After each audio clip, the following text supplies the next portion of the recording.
Welcome to Confirmation Bias, presented by the League Ambassadors.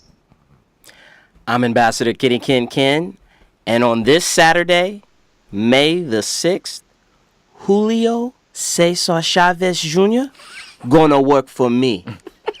And that's my confirmation bias. That was so racist.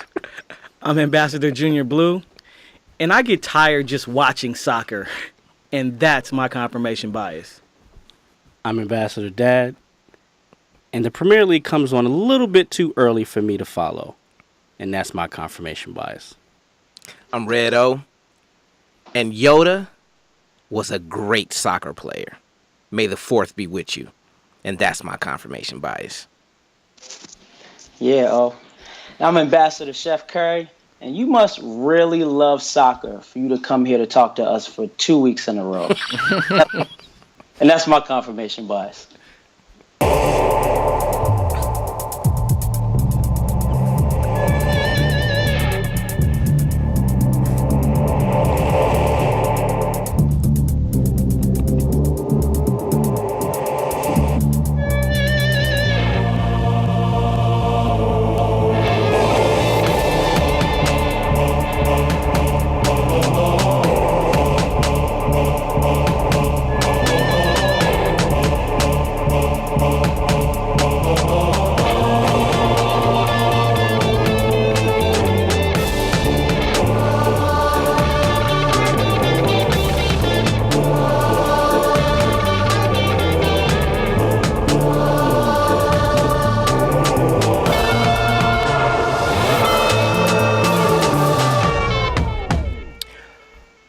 Welcome to Confirmation Bias, presented by the League Ambassadors, where we wish that the full... Let's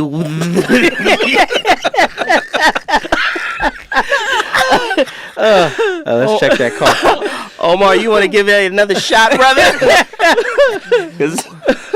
What the fuck? That's what we said. That's what we... What? Wow.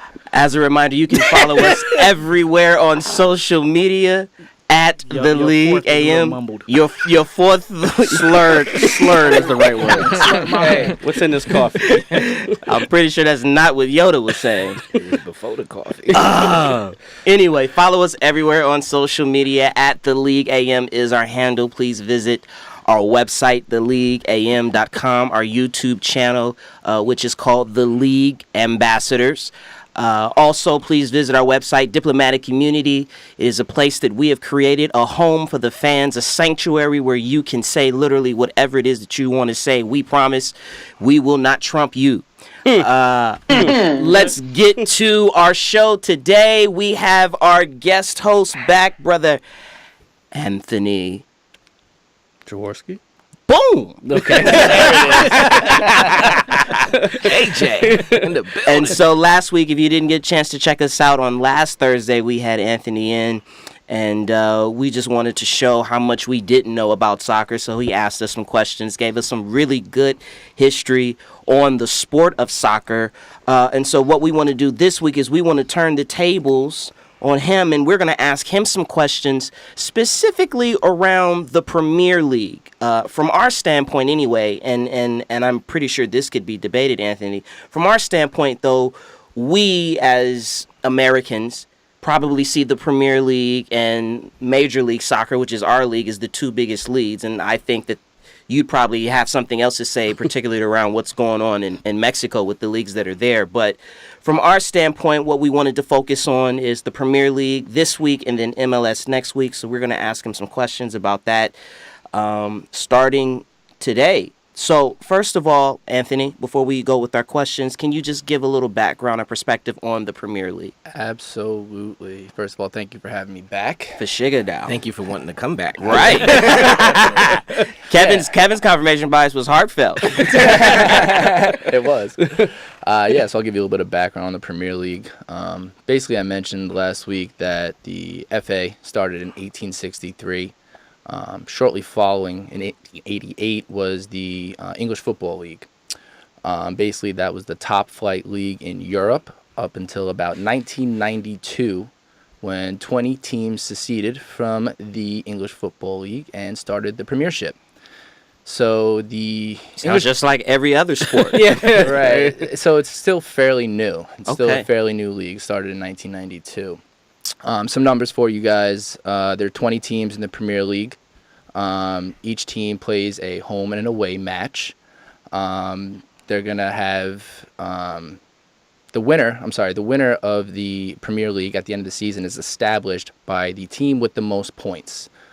So that declares your champion. There's no playoff at the end of the year. The team that won the most games out of their 38 played with the most points will take home the trophy. If that is tied at the end of the year, they will go based on a goals differential. If the goals differential is tied, they will base it on a goals for. If the goals for is tied, they will play a championship match at a neutral location to determine that winner. So how many times has that happened? I imagine. The championship being played at a final game has not happened yet. Okay. They have been decided by goals. Even I think a few years ago when Man City won, they won in injury time of their last game to declare themselves the championship. Wow. So it can't come down to the last minute. But yeah, they have been goals for and the goal differential. The timing of these games, like Devin mentioned, are pretty early on the weekends. So I can see how that would discourage some people from wanting to get up at 4:30, 5:30 in the morning if you do not have a DVR or do not want to watch the replay. It's really early to drink, even though we like to drink Exactly. early here. You will find the bar here and there open for these soccer games. But, Yeah, I actually found that out that those games come on super early when I started playing ESPN Streak for the Cash.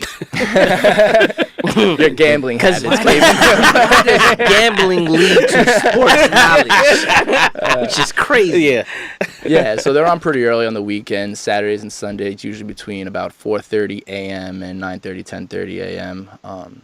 They do have Monday Night Football, which is pretty cool. I don't know if that was established from American football, getting it from them, or them getting it from the Premier League, but they do have Monday Night Football as well.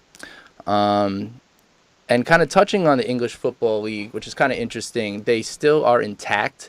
The English Football League has 72 teams made up of 3 divisions with 24 teams per division. So we have our Premier League, which is the highest ranking league. Next comes the Championship League, and then we have League One, and then we have League Two. And the reason I break down the leagues is because the Premier League is based on a promotion and relegation structure. So at the end of every season, the bottom 3 teams from the Premier League will get relegated into the Championship League. Mm-hmm. Okay, and in the Championship League, the first 2 teams will get promoted to the Premier League, while 3 through 6 will have a playoff to determine who gets entered into the Premier League. Okay. Interesting. Yeah, it's pretty cool because kind of gives everybody something to play for. You Right. know what I mean? So there's no teams tanking. No tanking. Yeah. So if you tank, you're screwed, right? All your money gets lost. You're in a lower division. You don't have that revenue coming in. You can't buy the big players. So there's no tanking. Because no one wants to play for. I mean, the lower divisions, the championship division is a highly watched league in England. It's actually one of the higher watched, leagues in Europe.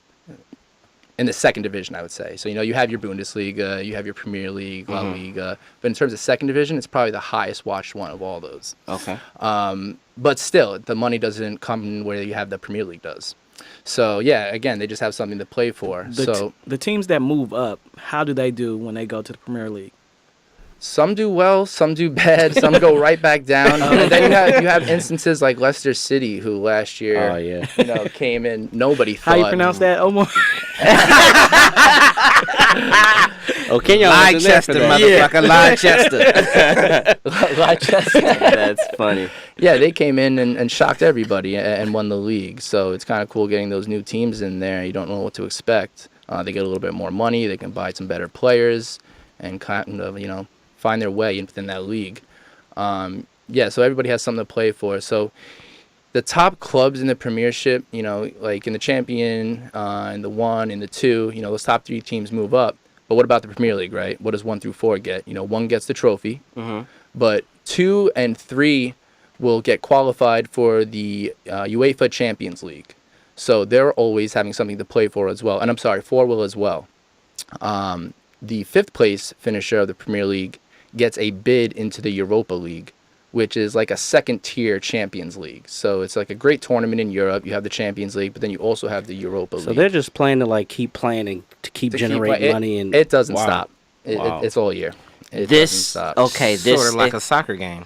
It don't stop. Non-stop running. This answers the question because that's what I'm like, how long does this season go? Why is it that there's always a league of some sort going, and then you're like, oh, but I thought that they already played in another playoff. Right. Yes. And then you bring a good point, because then you'll have teams coming over here. I don't know if you guys know this, in the summer they'll have exhibitions where you'll see these top clubs from Europe coming over and playing in the United States. Friendlies. Right, exactly. So sometimes those players won't play because they're required to have, I think it's 2 to 3 weeks off per year. So Messi could be playing, in his Barcelona La Liga play, and then he'll have his Champions League play, and he's playing all this time, and then he comes to the United States. Everyone wants to see Barcelona. This man needs a rest, though, right? Right, exactly. At some point, he's got to rest. So that's Yeah. why, sometimes they'll come over here, and you won't see those top players playing in these games. But yeah, I think that's just kind of a really cool aspect where you kind of always have something to play for, even if you're in the middle of that table. You don't want to drop, and you want to reach that higher level to enter that Champions League. You always hear players in the middle of their, top players in the middle of the table saying, I want to play for a Champions League team. They want to play for those top 4 teams. A couple more numbers just on the Premier League. Although it's new, there's been 47 teams, different teams, that have played in the Premier League since it has been established. However, only 6 have won the championship.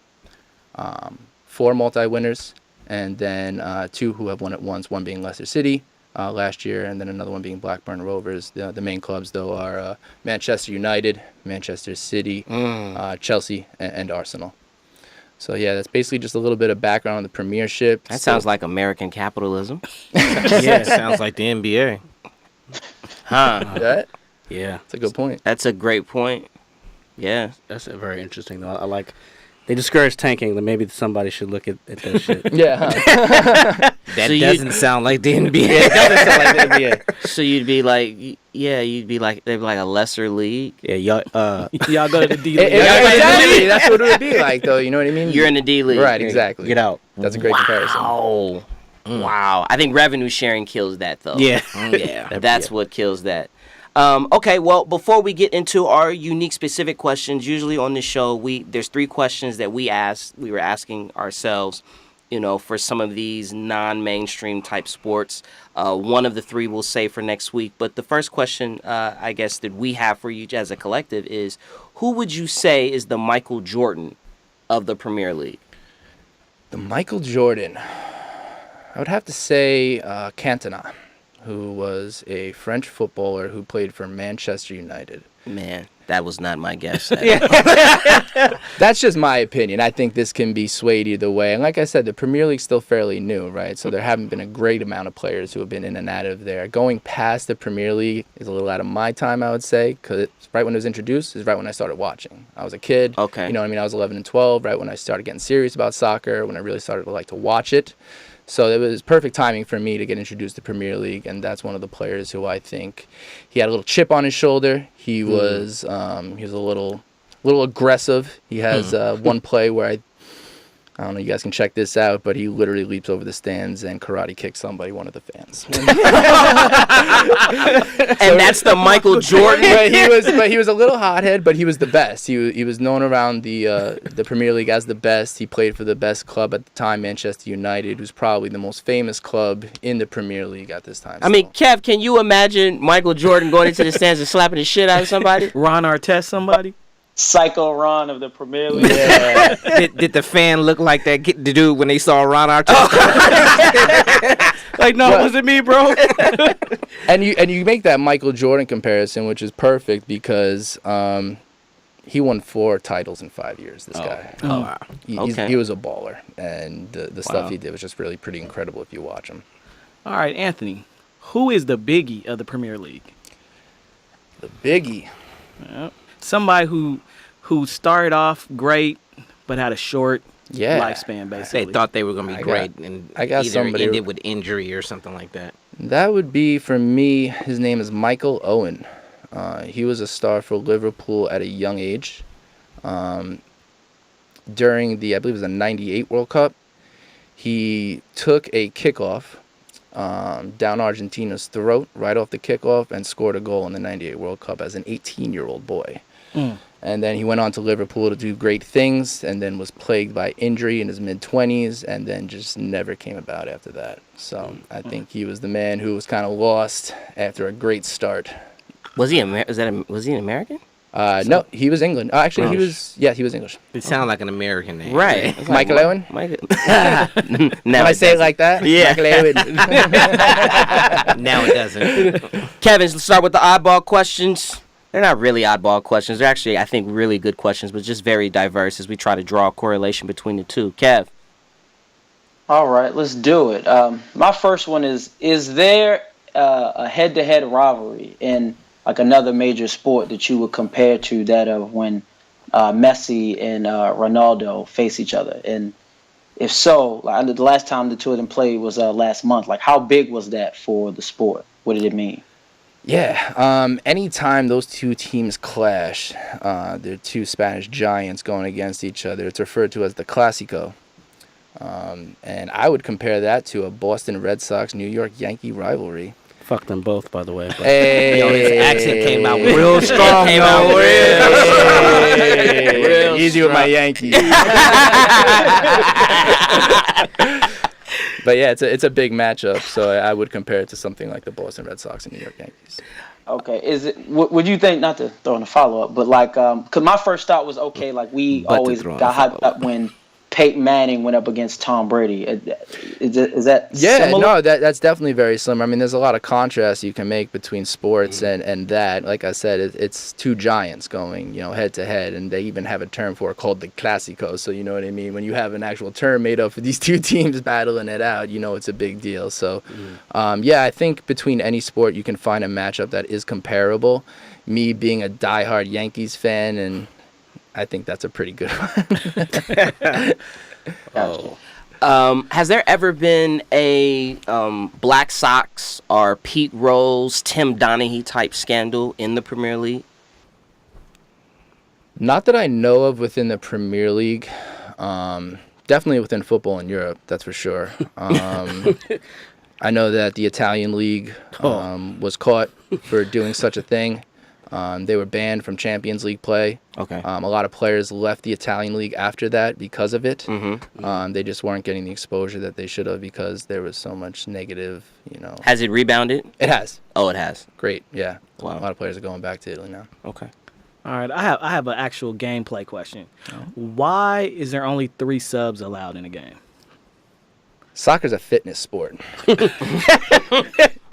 Hence And my if you can't, confirmation it's a young man sport and it's a fitness sport. So if you can't run for 90 minutes plus some, you shouldn't be on the field. The substitutions are usually strategical.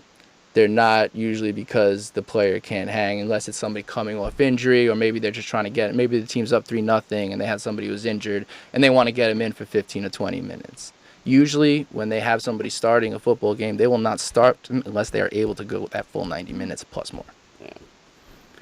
Now, is there a San Antonio Spurs team in the Premier League, like a team that's consistently great, but nobody really fucking roots for outside of their loyal fans, like the Patriots or the Cardinals of the Major League Baseball? That would be Chelsea, in my opinion.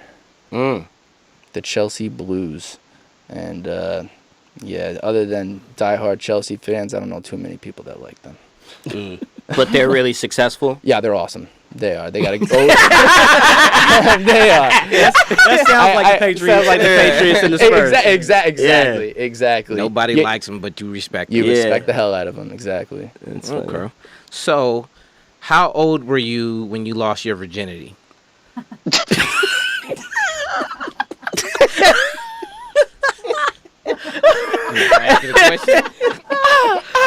Is this a masked question? Did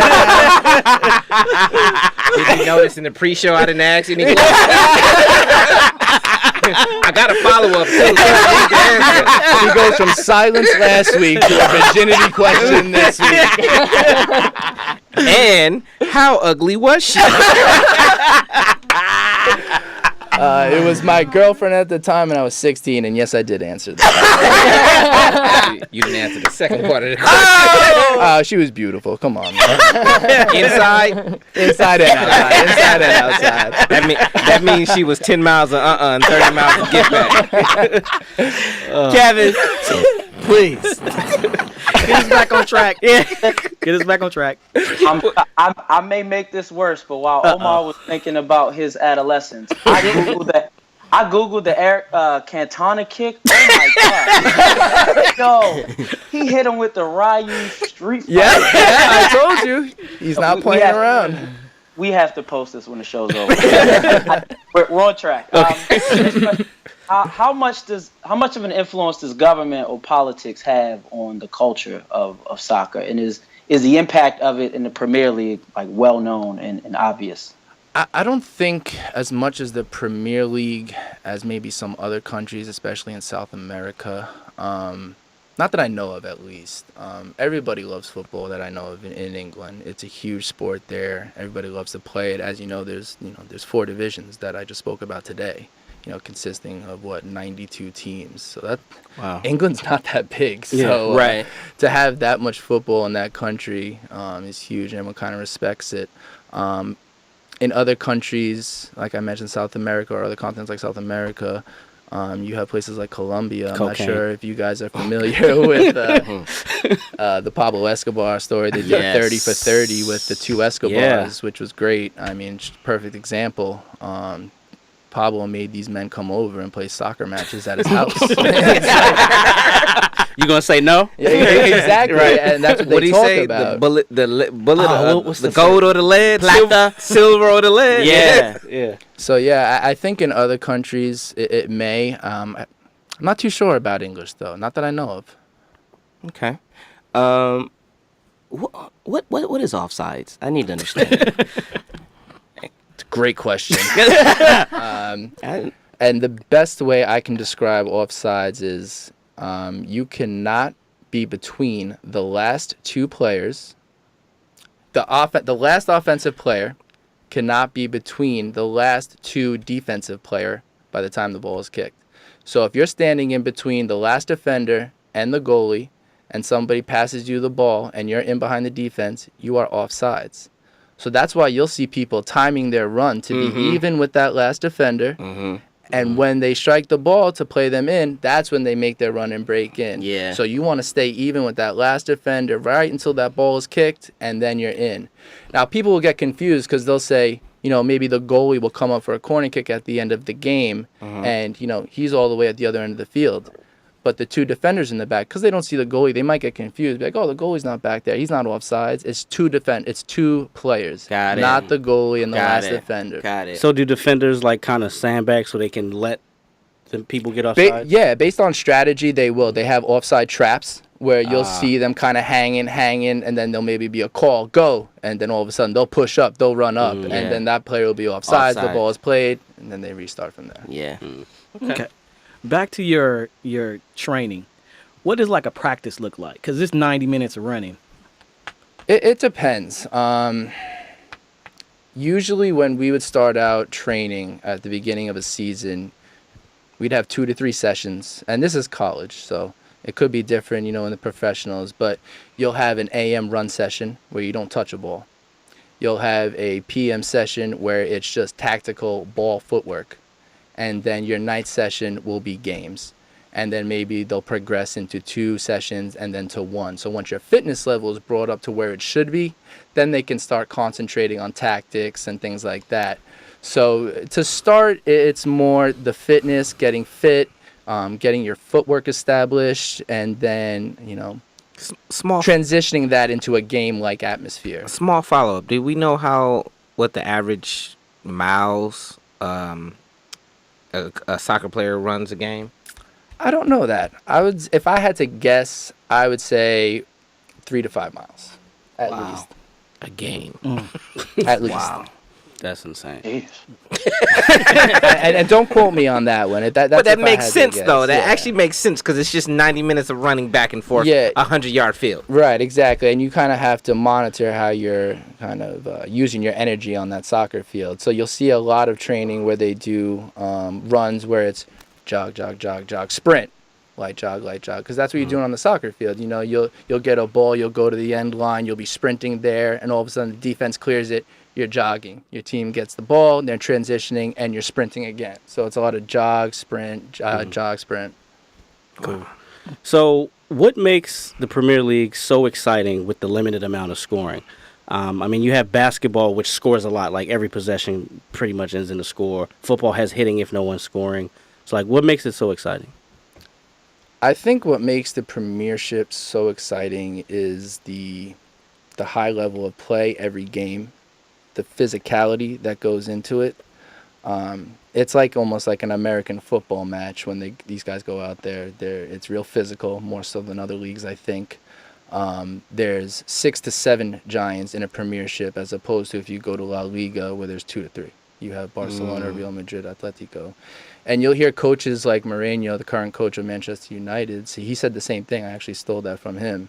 He said, he's coached in clubs like Barcelona and in the Premiership. He's coached for Chelsea and Manchester United. And you'll hear him say, he's like, you go to La Liga, he's like, you have 2 or 3 big matchups. All the games are hard, right? They're all professional footballers. Though we were talking about this earlier. They're all, professional athletes. That's right.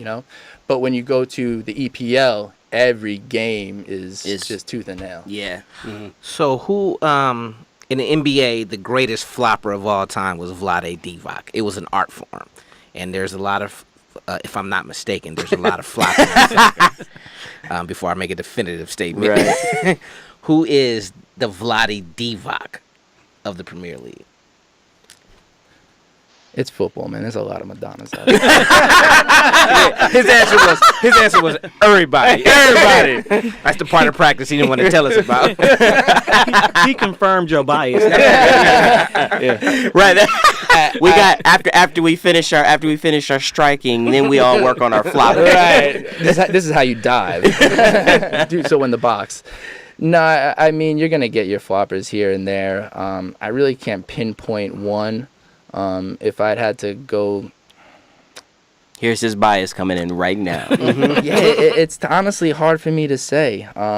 If I had to say one, I would have to say Diego Costa for Chelsea is a complainer and will do what he has to do. The team everyone hates. If he has to go down, he has to go down. But I really can't pinpoint a flopper in the EPL. It's just that accepted and common. It is pretty common. But like I said, the EPL is more of like a physical league than the other leagues. So to ask that question about the Premier League is a little harder for me to answer. Understood. Okay. Well, before we get out of here, and that was really good, and we're going to do it again next week, but this time focus more on the MLS. But we cannot. Nope. We can't end this now. Sweet science. Without talking about a very huge fight in the boxing world. And that is Saul Canelo Alvarez versus Julio Cesar Chavez. Kevin, I know you got some questions about this fight. Just ask us the questions. We're ready to get answers, brother.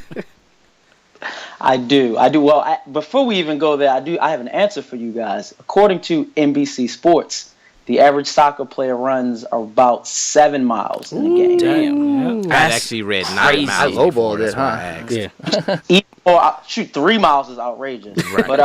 But no, as far as the fight goes, I did a little research. I watched Max Kellerman try to mediate between these two, so I came up with questions of my own. That was his research.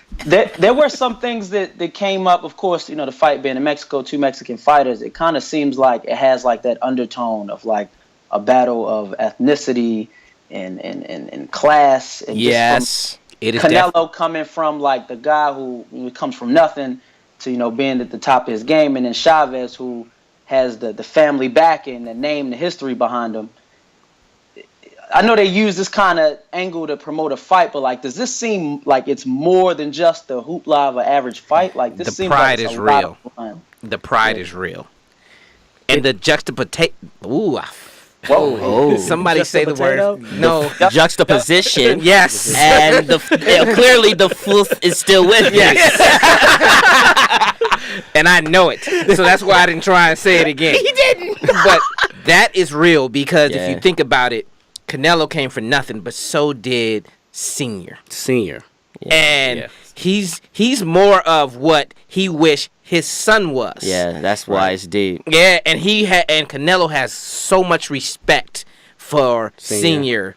And it's a weird thing. So it's got to affect Junior a whole lot because he has to see it. My thoughts on this is that in the last couple of years, to me, it's kind of switched because I mean, I don't know if Canelo is their favorite son because he doesn't really protrude that machismo that most of the Mexican fighters do now because he's been ducking some people. I think you think fighting from at our catchweight. point of view. No, I mean his last how many fights have been at catchweights except for the Liam Smith?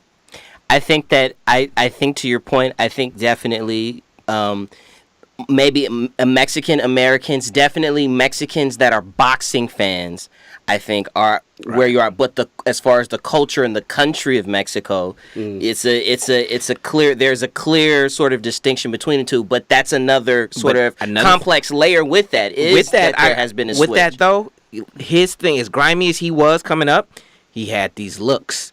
And he had the red hair. It's the red hair. He's with Golden Boy. Yeah, no, that's why he understands. That's why Golden Boy understands De La Hoya, because De La Hoya went through the same thing where he had to fight to get accepted by his own people. Right. And they said it would be bigger than World Cup in Mexico, this fight. Yeah.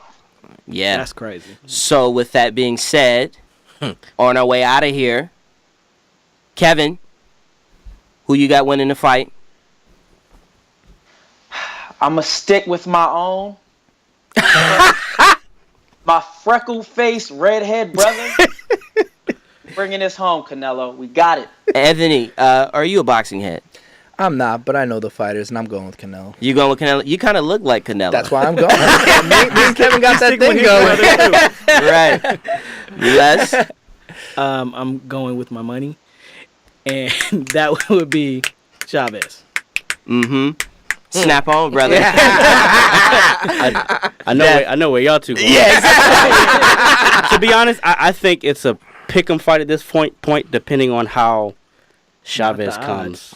Not the odds, but I really think this is a bad matchup for Canelo. I think he's just too big. Matchup. If you know anything about boxing, matchups makes fights. If you have a bad, ask Sugar Shane. Matchups can be bad for you, and I have a sinking feeling that this is a bad matchup for Canelo, and I'm going with Junior. All right. Well, we will see. Thank you for visiting Confirmation Bias. This has been a great show. Thank you again to our guest, Brother Anthony. Thank you. We will see you one more time next week. Remember, follow us everywhere on social media. @The League AM is our handle. TheLeagueAM.com is our website. Diplomatic community. Share your thoughts with us, and we will share it to the world. Liking is cool, but sharing is caring. Devin, did I get it? You got it. We'll see you next When time. you were 16, what was her name? No comment. Yep. Good night, young scholar.